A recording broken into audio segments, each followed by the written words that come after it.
नमस्कार दोस्तों अभी मैं 2 दिन पहले एक वीडियो रखा था अपने चैनल चेंज इंडिया पर। उसमें विकास दिव्य कीर्ति वर्सेज आचार्य प्रशांत के बारे में बात किया था। तो मुझे कुछ कमेंट मिले। जनरली एक कमेंट होता है कि यार आप पूरा वीडियो देख के नहीं बनाते हो, आचार्य प्रशांत का पूरा वीडियो देखो, उनके 16,000 वीडियो हैं। अब भाई साहब आप ही बताओ, 16,000 वीडियो देखना किसके बस की बात है यार। और वो भी जो व्यक्ति पहले रजनी जैसे शख्स को पढ़ चुका है, वो भी 16-17 साल के एज से, कृष्णमूर्ति को जो पढ़ चुका है, और भी बाकी मतलब मेरी उम्र 45 प्लस हो चुकी है। तो जो 20 साल से बंदा इतने सारे देश दुनिया के विचारकों, आध्यात्मिक गुरुओं, कृष्ण को, भगवद गीता, ये मतलब इतना फलाना ठिकाना सुन चुका है, और उससे आप बोलोगे कि यार आचार्य प्रशांत के 16,000 वीडियो हैं, उसको सुनो, जिसका एक वीडियो भी मैं पूरी तरह से सुन नहीं पाता हूँ, क्योंकि सुनते सुनते मेरे अंदर से होता है कि यार यहाँ पे मैं रोक के आचार्य प्रशांत को पूछूंगा यार ये बात आपकी कैसे सही है। एनीवे, तो आज मैं चूंकि उस वीडियो में विकास दिव्य कीर्ति की बात को मैं सपोर्ट किया हूँ कि यार एक नौजवान के लिए क्या होगा, रोजगार के लिए तो उसको मेहनत करना ही पड़ेगा, और वैसे भी यूपीएससी एक टफ एग्जाम है। किसी को भी ऐसे ही तो हम आईएएस और आईपीएस जैसे एक रिस्पॉन्सिबिलिटी की पोस्ट का, एक अकाउंटेबिलिटी जहां पे होती है, वो पोस्ट को हम ऐसे ही तो किसी को नहीं दे सकते हैं ना। इट इज जस्ट लाइक कि एक कमांडर या कैप्टन का पोस्ट किसी को भी दे दिया जाए। बिहार के किसी को भी लड़का को पकड़ के लाया जाए, बीए एमए जो पास हो या पीएचडी हो, हाँ भैया तू कमांडर के चेयर पे बैठ जा, ऐसे बैठा दोगे उसको? ना तो एनडीए एग्जाम लो, ना सीडीएस एग्जाम लो, ना उसका 5 दिन का जो ग्रुप डिस्कशन, ग्रुप टेस्ट होता है वो कुछ लो, और सिंपली यार तुम बहुत अच्छे हो, तुम एकदम उखाड़ दोगे, चाइना पे अटैक करके चाइना को तबाह कर दोगे या पाकिस्तान को धूल चढ़ा दोगे। क्योंकि ऐसा बोलने वाले तो बहुत सारे लोग हैं, इंस्टाग्राम पे भरे पड़े हैं, ट्विटर पे भरे पड़े हैं, यूट्यूब पे भी भरे पड़े हैं कि हम चाइना को ऐसे कर देंगे, पाकिस्तान को ऐसे कर देंगे, अमेरिका भी हमारे सामने कुछ नहीं है, तो उसको क्या हम कमांडर, कैप्टन, कमोडोर ऐसे बना दें? नहीं बनाएंगे, टेस्ट लेना पड़ेगा ना एनडीए का, सीडीएस का। तो उसी तरीके से टेस्ट लेना पड़ता है यार, साइकोलॉजिकल टेस्ट हो, फिजिकल टेस्ट हो, तब जाके उसको उस चेयर पे बैठाया जाता है, तब उस जिम्मेदारी को समझेगा कि कैसे ही जिम्मेदारी को टैकल करना है। ठीक है, तो कोई भी आईएएस ऐसे ही नहीं बना दिया जाएगा। और वही चीज दिव्य कीर्ति सर भी वही बोल रहे हैं कि यार मतलब एक तजुर्बा तो होता है। आप जब इतने सारे किताबें पढ़ोगे आईएएस बनने के लिए, यूपीएससी क्लियर करने के लिए, तो आपका धर्म, दर्शन, अध्यात्म तो मतलब क्या बोलेंगे, एक ब्रांच है उसका। उसके अलावा आपको बहुत सारी चीजें पढ़नी पड़ेगी, तो निश्चित रूप से आपका दिमाग तेज होगा, आप देश दुनिया को, समाज को बहुत बेहतर तरीके से समझोगे। तो इसलिए मैं दिव्य कीर्ति सर को सपोर्ट किया। लेकिन चलो उसके भक्त बोलो, फॉलोअर्स बोलो, अंधभक्त मैं जनरली बोलता हूँ, ये लोग कमेंट करते हैं कि यार आप पूरा वीडियो देख के बनाओ। तो मैं सोचा कि क्यों ना एक यूथ को जो अभी स्ट्रगल कर रहा है उससे बातचीत करते हैं, और आचार्य प्रशांत के एक वीडियो को टू द पॉइंट, मतलब पूरा वीडियो प्ले करेंगे और उसका रिव्यू करेंगे हम दोनों मिलकर। अब वो बंदा हो सकता है आचार्य प्रशांत को सपोर्ट करे, ठीक है। तो देखते हैं, वीडियो प्ले करता हूं। और उस तरफ से बीटेक का 3rd ईयर का एक स्टूडेंट है, और नाम निकनेम ऋषि है। तो ऋषि से अभी मैं बातचीत कर रहा हूँ। तो ऋषि, तुम्हारा स्वागत है चेंज इंडिया चैनल पर। नमस्कार दोस्तों। तो मैं प्ले करता हूँ वीडियो। हाँ, सुनिए आचार्य प्रशांत क्या कर रहे हैं। टाइटल है करियर बनाने को ही पैदा हुए हो क्या। और आचार्य प्रशांत के ऐसे बहुत सारे वीडियो हैं, लेकिन सभी में उनका कंटेंट जो होता है लगभग एक ही जैसा होता है। और अगर आपको लगता है कि नहीं उनका कंटेंट कुछ और अलग होता है, उस चीज को सुनो, तो मैं चाहूंगा कि आप उस वीडियो को मुझे आप भेज दो, चाहे मेरा जो कमेंट बॉक्स होता है उसमें उसका लिंक दे दो। उस लिंक को मैं देख लूंगा कि उस वीडियो में ऐसा क्या आचार्य प्रशांत ने बोला है जो इस वीडियो में नहीं बोला है। क्योंकि उनका 99% एक ही जैसे बात होते हैं यार, कुछ इतना वो चेंज होता नहीं है। वही एक मुक्ति की बात करेंगे, अहम वृत्ति की बात करेंगे, अहम एक बेचैनी है, अहम ये है, अहम वो है, जगत मिथ्या है, मतलब समझ लो कुछ गौतम बुद्धा की पकड़ लेते हैं, कुछ अष्टावक्र का पकड़ लेते हैं, कुछ शंकराचार्य का पकड़ लेते हैं। कृष्ण के तो भक्त हैं ही, भगवद गीता तो सिखाते ही हैं, तो उनके तो वो भक्त हैं ही। उसके बारे में तो बोलना ही नहीं है। तो वीडियो में क्या बोलते हैं, टू द पॉइंट सुनते हैं, आप भी सुनो। आचार्य प्रशांत के जो फॉलोअर्स हैं, और आचार्य प्रशांत से रिक्वेस्ट करना, उनका जो फाउंडेशन है उससे रिक्वेस्ट करना कि कुछ कॉपीराइट ना दें। उनका मैं वीडियो प्ले नहीं करूंगा चैनल पे, उनकी सिर्फ आवाज ही आएगी। ठीक है ऋषि? तो सुनो क्या आचार्य प्रशांत से, एक बेरोजगार युवक है या क्या, मुझे तो देखने से बेरोजगार नहीं लग रहा है, हमको लग रहा है करीब 25 प्लस ही एज होगी। जो ऋषि का एज है वो कुछ 20 अराउंड है, क्योंकि थर्ड ईयर स्टूडेंट बीटेक का कितना है, तो इस अराउंड है। मतलब वो आगे स्ट्रगल होगा उसका भी, देखते हैं वो क्या अपना विचार रखता है। तो प्ले करता हूँ। प्रणाम आचार्य जी। मुझे अपने करियर के प्रति उलझाव सा रहता है। जो काम मुझे करना पसंद है वो मैं कर रहा हूँ, लेकिन उस काम में जॉब सिक्योरिटी मुझे नहीं दिखती, और इस कारण मैं हमेशा ही चिंतित रहता हूँ। कृपा करके इसका समाधान बताएं। ये ठीक है, किसी को अगर हर समय ये आशंका है कि उसकी आमदनी का ज़रिया अनिश्चित है, छिन सकता है कभी, तो उससे कुछ परेशानी होनी तो लाजमी है। किनका प्रश्न है? वो तो ठीक ही है। उसमें जो आपने पूछा उसमें कुछ भी ऐसा नहीं है जिसको हम कह सकें कि अतार्किक है, अधार्मिक है, व्यर्थ है या पाप है। कुछ भी नहीं कहा। ये जो बात लिखी है ये तर्क संगत है भाई। हर जवान आदमी के ऊपर ये दायित्व तो है ही कि किसी पे निर्भर न रहे, अपनी रोटी खुद कमा कर खाए। अब ऐसे में अगर किसी की रोजी रोटी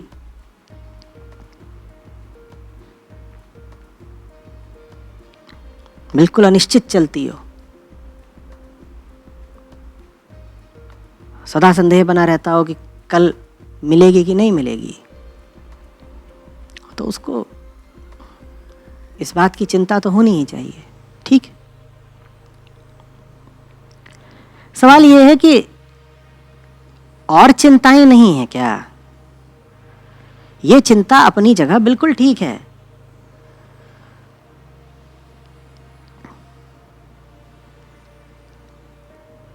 और बाकी चिंताएं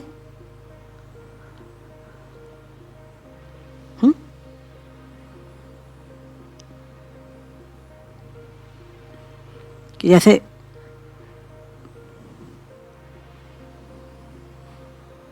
प्रश्न पत्र में किसी को कुछ ना आता हो, 10-10, 20-20 नंबर के भी प्रश्न हैं और उसके पल्ले ही नहीं पड़ रहे,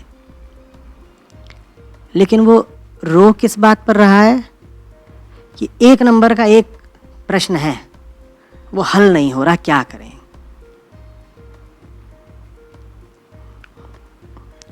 तुम्हें उस 1 नंबर के प्रश्न को भी हल करना चाहिए भाई, 1 अंक मिलेगा।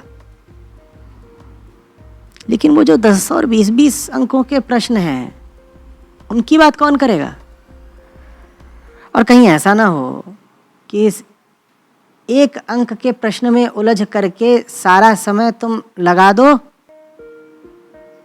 1 अंक वाले ही मुद्दों में, उन्हीं मुद्दों में जिनका महत्व 1% का ही है, और 10 और 20 और 40% वाले बड़े मुद्दे सब रखे ही रह जाएं।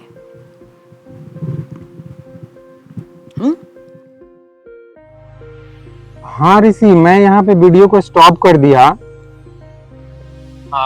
हाँ, तो तुमने सुना आचार्य प्रशांत को बोलते हुए कि हर एक बेरोजगार को या युवक को तो जरूरत है ही।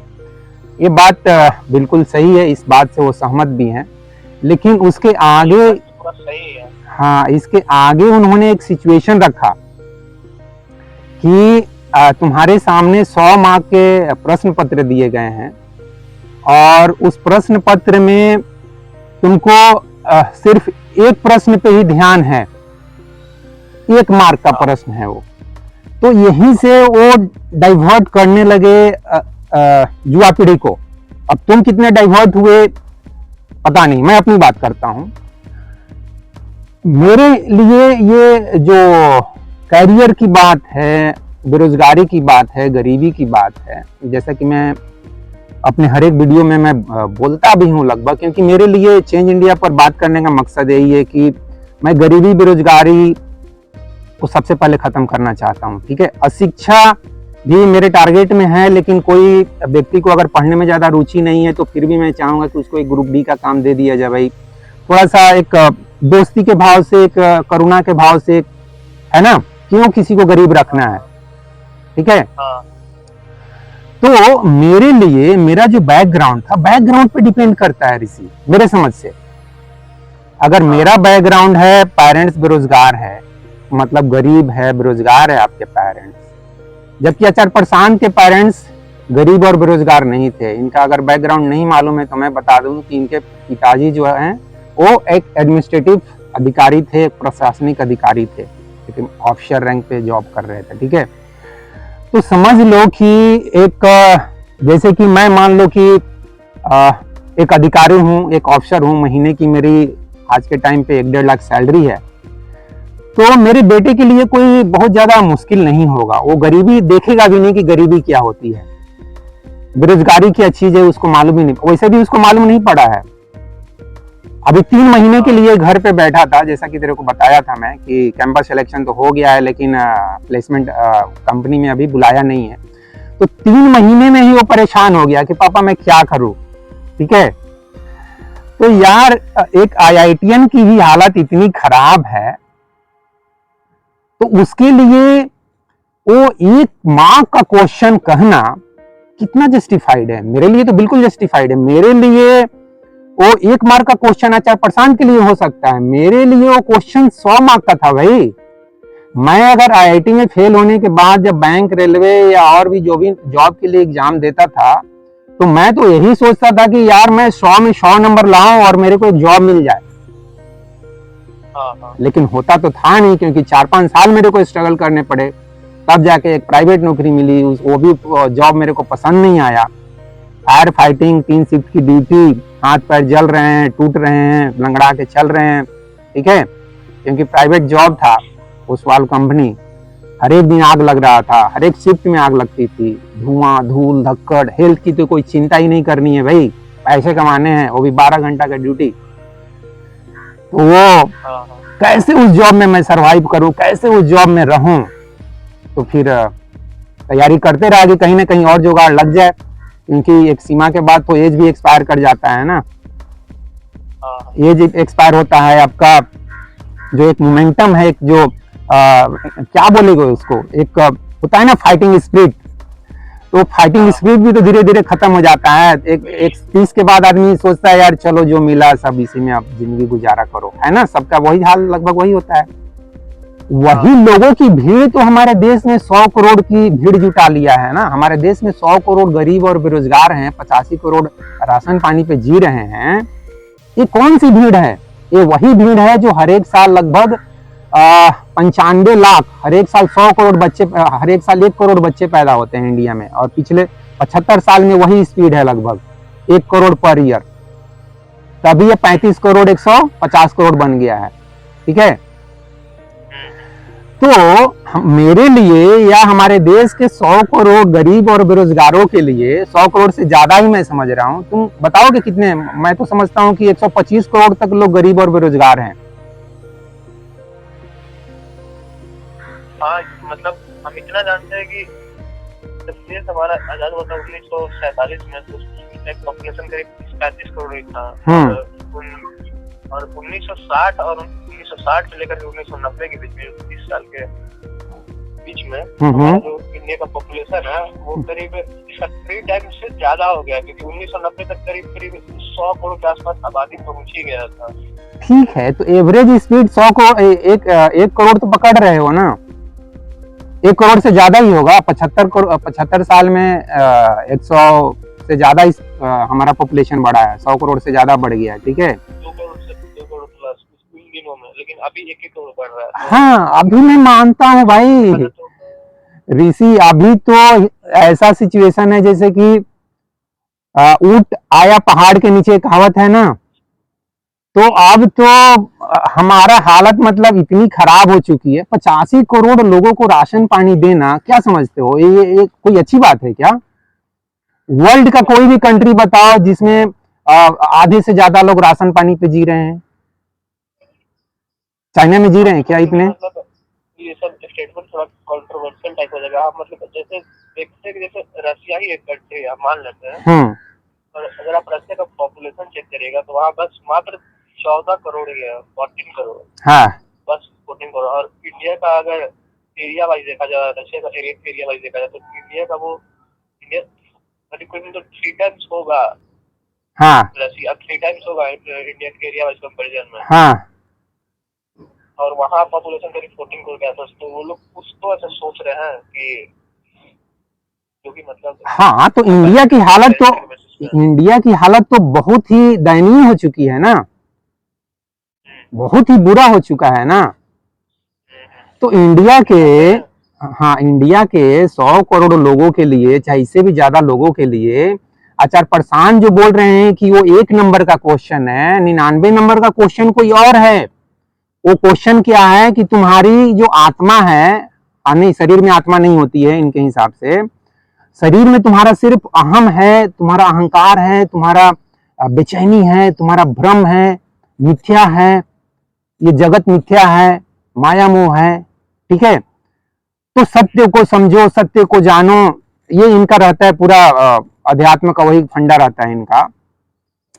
तो क्या तो ठीक है, वो सब रहता है मतलब। हाँ, फिलोसफिकल जो थॉट्स ऊपर जो बातें होंगी तो सब सही। लेकिन अब अगर ऐसे सोचे, अगर हम ऐसे सोचे कि जैसे कि मेरे पास खाने को नहीं है और हम बस बात सुनने जा रहे हैं, हाँ, तो क्या हम जीवित रह पाएंगे? सिंपल सा बात नहीं रह पाएंगे। कपड़ा नहीं है पहनने को, कुछ बात सुन के क्या कपड़ा मेरे पास आ जाएगा? नहीं आ पाएगा। हाँ, बेसिक नीड्स पूरा करना जरूरी है ना। हाँ, जैसा कि वो बोल रहे हैं, जैसे कि 1 नंबर का मार्क्स है, क्या वही जरूरी है? बाकी जो 20 नंबर का मार्क्स है या 15 मार्क्स का जो भी क्वेश्चंस वगैरह, वो सब सॉल्व करना जरूरी नहीं है। वो जो रिलेशन रिलेट किया है ना कैरियर को 1 नंबर या फिर 15-20 नंबर से, या प्रॉब्लम को जो भी जैसे भी रिलेट किया है, उसका रिलेशन ही थोड़ा सा उनको थोड़ा गड़बड़ लगता है। क्योंकि किसी के लिए वो एक मार्क्स वो कैरियर के लिए हो सकता है, क्योंकि उससे वो अपना कपड़ा, खाना पीना, रहना वो कर पाए, तो उसके लिए वो जरूरी होगा। और जिसके पास ऑलरेडी उसको पता है कि 1 नंबर का हम सवाल सॉल्व करे या ना करे, आगे का प्रॉब्लम जो 15-20 नंबर का क्वेश्चन है, तो ये पहले से बैकग्राउंड में रखा हुआ है कि उससे भी वो सॉल्व ही कर देंगे। उसके लिए वो सॉल्व ना भी करे 1 नंबर या 5 नंबर, तो ऑलरेडी उसके पास बैक सपोर्ट तो है ना कि 15-20 नंबर का भी सॉल्व कर लेंगे। हाँ, तो उस अंदाजा में बोल रहे हैं कि कुछ तो है, बाकी कर ही लेंगे। तो अगर किसी पास कुछ है ही नहीं तो उसको तो सॉल्व करना पड़ेगा ना 1 मार्क्स का क्वेश्चन। हाँ, उसके 5 नंबर का क्वेश्चन ना सॉल्व हो, 10 नंबर का क्वेश्चन ना सॉल्व हो, लेकिन उसको पता है कि अगर हम 1 मार्क्स का सॉल्व करते हैं इससे हमको कुछ मिलेगा। मिलेगा क्या? तो हो सकता है कैरियर ही मिल जाए। तो हो सकता है ना कैरियर मिलने के बाद 5 नंबर वाला भी सॉल्व कर लें क्वेश्चन, या 15 नंबर वाला भी सॉल्व कर दें। और वो करेगा ही, और नहीं भी करता है तो कुछ तो किया पहले। लेकिन अगर आप पहले ही 1 नंबर का नहीं करते हैं और सोचते हैं कि 15-20 नंबर का सॉल्व करते हैं, तो वो जो पुअर लोग हैं, गरीब लोग हैं, उनके लिए तो संभव ही नहीं है, मतलब वो सोचने के लिए भी। वही ना, कहने का मतलब ये है कि बिना पेट भरे भगवान के बारे में विचार आता है क्या? क्योंकि मेरे दिमाग में तो भैया 23 साल तक कोई विचार नहीं आया। और मेरी ये समझ है, मेरा ये अनुभव भी है कि वैसे तो बोलते भी है कि भूखे पेट भजन नहीं होता है, ये तो आम आदमी को ही मालूम है। तो मैं समझता हूं कि अगर हमारे अंदर जो भी भूख है, जो भी भूख प्यास है, वो खत्म अगर हो जाती है, तो खत्म कब होगी? हमको जब संतुष्टि मिलेगी भोजन, कपड़ा, मकान है सबसे, ठीक है, तो संतुष्टि जब हो जाएगी तो नेचुरली हमको भगवान मिला हुआ है ना यार। क्योंकि ये कबीरदास हो, चाहे ओशो हो, चाहे कोई भी हो, गुरु बाबा जितने भी पैदा हुए हैं 2500-3000 हजार सालों में, चाहे 5000 सालों में, सब तो बोलते ही है कि तुम्हारे अंदर भगवान है, उस भगवान को बस अनुभव करना है।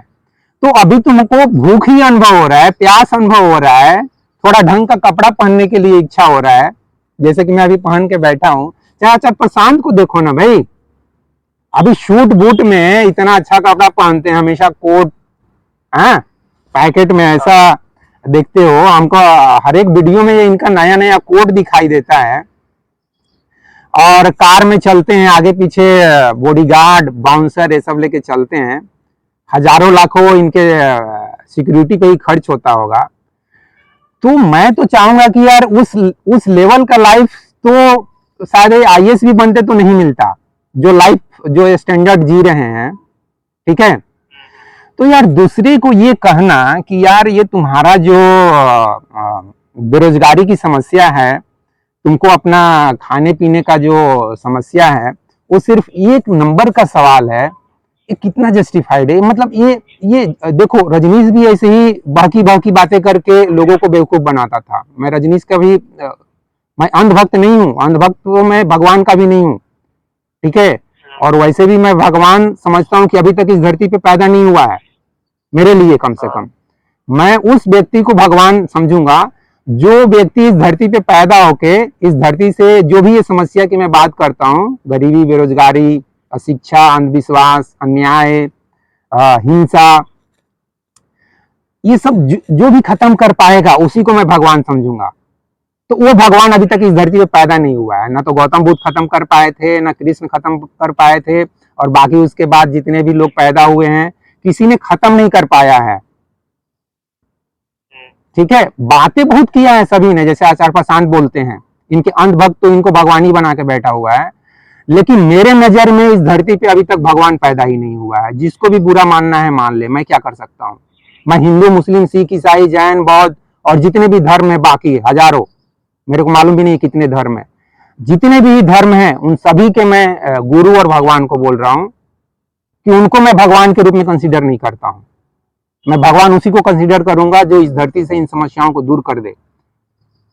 इनके लिए प्रश्न वो एक नंबर का हो सकता है, क्योंकि इनके पिताजी अफसर थे। इनकी हालत कुछ वैसी ही है, उतनी अच्छी तो नहीं होगी जैसी हालत सिद्धार्थ गौतम की थी, सिद्धार्थ राजकुमार की। तो राजकुमार भैया जंगल जाएं, उनके बीवी को क्या फर्क पड़ता है, उनके बच्चे को क्या फर्क पड़ता है? कुछ फर्क पड़ा क्या फर्क पड़ेगा यार? राजकुमारी है, जसोदरा बेटा राहुल वो भी राजकुमार है। खाने पीने की कोई कमी है क्या? घूमने फिरने ऐश मौज करने की कोई कमी थी? तो जिसके पास ऐश, हाँ, अपने आप को मतलब जो भी हर व्यक्ति पहले अपने आप को देखना चाहिए कि हम कहाँ स्टैंड कर रहे हैं, यस, क्या बैकअप होते हैं या फिर नहीं है, यस। उसके हिसाब से फिर अपने आप को जो भी कोई रिलेशन में दिखा रहा है ना कि किसी के लिए 1 मार्क्स या 5 मार्क्स है, हाँ, इसको कुछ कहीं और से भी रिलेट कर सकता है, हाँ, कैंसर से भी रिलेट कर सकता है, या फिर कहीं किसी चीज से रिलेट कर देगा, तो उसको कम से कम दिखाएगा कि हम हैं कहाँ और कहाँ से ठीक हो सकते हैं। यस। जैसे आचार्य प्रसाद बोल रहे हैं कि ये जो सबसे बड़ा उसके लिए प्रॉब्लम है, उसको बोल रहे हैं वो 1 नंबर का प्रॉब्लम है, 1 मार्क्स का प्रॉब्लम है। हाँ, सॉल्व तो करना पड़ेगा ना 1 मार्क्स का प्रॉब्लम, नहीं तो उससे आगे ही नहीं बढ़ पाएगा। और वो 5 नंबर और 10 नंबर का सॉल्व करेगा। हाँ बिल्कुल सही यार, पहले वो 1 नंबर का तो सॉल्व कर ले। भगवान को बहुत बड़ा चीज समझो ना, एक तरह से समझो तो, है कि नहीं? वैसे भी मैं भगवान को बोलता हूँ कि वो यार कहीं ब्लैक होल में होगा या क्वांटम वर्ल्ड में कहीं होगा। तुम लोग इस धरती पे कहाँ खोज रहे हो बेवकूफ के जैसा। आचार्य प्रशांत को भी बोलना चाहता हूँ, क्यों लोगों को बेवकूफ बना रहे हो? भगवान है ही नहीं इधर, सौरमंडल में भगवान नहीं है यार। कहीं ब्लैक होल में होगा, कहीं डार्क एनर्जी में कहीं फंसा हुआ होगा। भगवान को भी बचाने की जरूरत है। इसे मजाक समझो चाहे कुछ भी समझो, इस धरती पे किसको मालूम है भगवान के बारे में? अरे जब थोड़ा सा आइंस्टीन को मालूम नहीं, आइंस्टीन बोलता है कि I want to understand the mind of God, तो आइंस्टीन को भी मतलब समझने की कोशिश कर रहे। तो ये आचार्य प्रशांत जैसे शख्स को क्या भगवान समझ में आ गया? ऐसा किसी को कुछ समझ में आया नहीं, ऐसे ही गाय बगाए कुछ भी बके जा रहा है, अपना धंधा चलाया जा रहा है। इसलिए मैं ये सबको धंधेबाज बोलता हूँ। तुमको इस बात से आपत्ति है? तुम आचार्य प्रशांत को फॉलोअर हो? फॉलोअर मतलब उनका विचार वगैरह बातचीत वगैरह सुनते रहते हैं कि किस हिसाब से बोल रहे हैं और किसके लिए बोल रहे हैं, ये ज्यादा इम्पोर्टेंट है। तो किसके लिए? एक फॉलोअर तो नहीं कहेंगे, हाँ, तो सुनते जरूर है कि क्या क्या बोल रहे हैं। लेकिन हाँ, ये चीज को मतलब आप भी मानते हैं कि अगर किसी का कुछ भी बोल के और उनको बात को मानने लग रहा है, अपने आप बिना अपने आप को देखे कि हम कहाँ स्टैंड कर रहे हैं, क्या सोच रहे हैं, मेरे अंदर क्या हो रहा है, पता चल रहा है उनका ही बात लेके फिर जैसे बोल देते हैं कि कोई मटेरियलिस्टिक लाइफ से इन्फ्लुएंस हो जाता है ना। कि हमें ये चाहिए, बुक गिलास वगैरह की बातचीत करते रहते हैं, ठीक है हम मान लेते हैं, मतलब वो सब है, खत्म ही नहीं हो सकता है, वो हम भी मानते हैं। लेकिन जब उनका बात सुनने लग रहा है कोई, उनसे भी तो कोई इन्फ्लुएंस हो जा रहा है। हाँ, उससे इन्फ्लुएंस होके क्या कर रहा है, ये इसका चमचागिरी शुरू कर दे रहा है। बहुत गंदा वर्ड मैं यूज कर रहा हूँ। इनका चमचागिरी करना शुरू कर दे रहा है। इनसे मिलने का, इनको भगवान समझ के इनको मिलने के लिए व्याकुल हो जा रहा है। जैसे कि भगवत गीता में कुछ ऐसा चीज बता देंगे कि जैसे कि कृष्ण ही दर्शन दे देंगे। क्या ये सब बेवकूफी नहीं है? पूरा बेवकूफी। अगर दर्शन दे देते तो 4% तो मिल गया होता ना दर्शन। हाँ, आचार्य प्रशांत को मान लो कि मिल गया, आचार्य प्रशांत को मिल गया, इसलिए तो यार इसका लाइफ इतना देखो 53 मिलियन सब्सक्राइबर हो चुके हैं, ठीक है, करोड़ों में बाबा जी पैसे कमा रहे हैं और मस्त अपना बैठ के प्रवचन भी डेली 2-4 घंटे दे रहे हैं। तो इनका तो लाइफ मस्ती है। मैं चाहूंगा ऋषि कि तुम अगर इनसे इन्फ्लुएंस्ड हो तो इनके जैसा तुम बनने की कोशिश करना। मैं अपने बेटे को भी बोलता हूँ कि तुम्हारे पास तो IIT का टैग है भाई, तुम आचार्य प्रशांत के जैसा बाबागिरी करो, ठीक है। चाहे हमारे देश में जितने भी बेरोजगार लोग हैं, सबको बोलता हूँ सब बाबागिरी शुरू करो। मैं तो चाहता हूँ हमारे देश में 100 करोड़ बाबा पैदा हो जाए और सब सुनाए भगवत गीता की बात, वेद पुराण की बात, सब समझाओ एक दूसरे को कि देखो वेद का मतलब ये होता है, ठीक है।